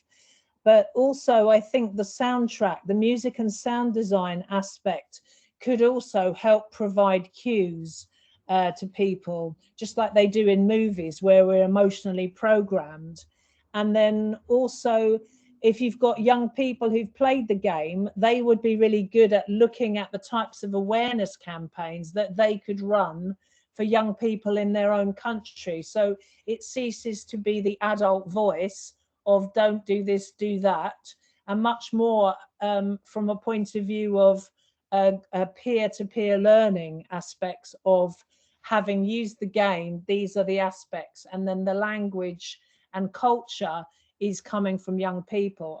I'm just saying that from an ACM perspective. We have a game design and development program, and we also do sound design, music production, and so on, and the commercial songwriting aspects around the emotional content of being one of these people who has been groomed or has got into difficulty in this kind of cybersecurity, like cyberbullying and so on.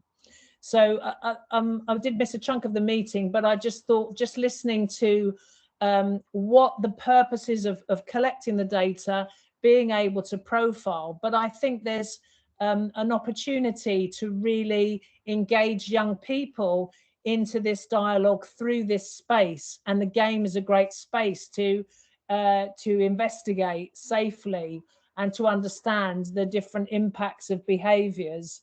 And so I was just really throwing that into the mix just to say, going forward, it's really exciting from our point of view as ACM to be engaged in this conversation, because I think we also have a further education college or a secondary school, so that's sort of 16-year-olds plus, and it's very, very interesting having that transition from higher education, our master's level provision, and this 16-year-olds, and they make phenomenal peer mentors if they're in the same, decade of age, but they also can model different ways of behavior, which I think is really important in this kind of new frame. Yeah, I mean, thank you very much for the comment, Dennis, and we are very happy and fortunate to count on you in the International Advisory Board, taking into account your experience with youngsters and with game design. Maybe Anna or later my colleagues from Tecnalia can answer this question about because it's quite related with the design. Yeah. Thank you, Gregoria. This is Leire from Tecnalia. Yeah, of course, we understand from the game design perspective that the part about how we are going to engage players, but also how we are going to provide this kind of rewards is very critical. In fact, at this stage, we are still defining how to proceed about it, because how we are going to provide this kind of rewards will depend a lot about the story behind the game. And we think that a good story can provide good engagement. So we are trying to align all together. So I cannot give you a concrete answer at this moment, but we are working on it, and we think we totally agree it's very critical, not only the rewards, but also to show some kind of progress. So the player feels they are progressing. Yeah. And we also need to see how we can provide this kind of education in the game, because we cannot say to the player, okay, you did this wrong. No, you need to learn. So we also need to see how we can put this in the game together. So these are open questions we have in mind, and totally agree with your comment about to use music and sound as we can say as a way to provide cues. I think it's a very good approach. In fact, we did not think about it, but we are going to take a look to it to see how we can also embed this information in the game. Well, we'd be very happy to engage in a dialogue about that with our young people who are using sound design in that way. So, you know, if that's useful to you, please feel free to contact me, and we can set up something to test or to just have a conversation. Perfect. We will do that. Once we have a more clear idea, we can share it with you and then talk about it to see how you see it. So that's great. Thank you very much, Dennis. You're welcome. Great. Great to hear that. So is there any other question from the International Advisory Board members? Otherwise, we may finish the meeting here. Sorry for being late, and thank you so much for joining us today. If any of the International Advisory Board members have any other comment on feedback, please drop us an email. We will take them into account. So thank you so much again for joining us today, and let's keep in touch. Thank you. Bye-bye. Bye-bye. Thank you very much. Bye. Bye. Thank you. If you turn your video on, we can get a screenshot for our social media. Is it fine with you guys? Pues me están llamando justo. Social media. Hola. Hola, buenas tardes. ¿Llamo al Ministerio del Interior? Sí. Mira, soy Adolfo, te llamo del Centro Criptológico Nacional. Sí. Mira, es que tengo tu teléfono, solamente tengo tu teléfono, no tengo tu nombre y no sé cómo te llamas. Adolfo, te devuelvo la llamada, que estoy terminando una reunión ahora mismo, ¿vale? Perfecto. Venga, te devuelvo la llamada. Gregorio, you are muted. Sorry. Who can take the screenshot? I can do that, Gregorio. Impresionante la imagen del test, Paco.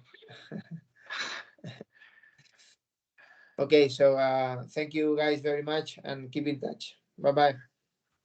Bye-bye. Thank you for coordinating. Bye-bye. Bye. Thank you.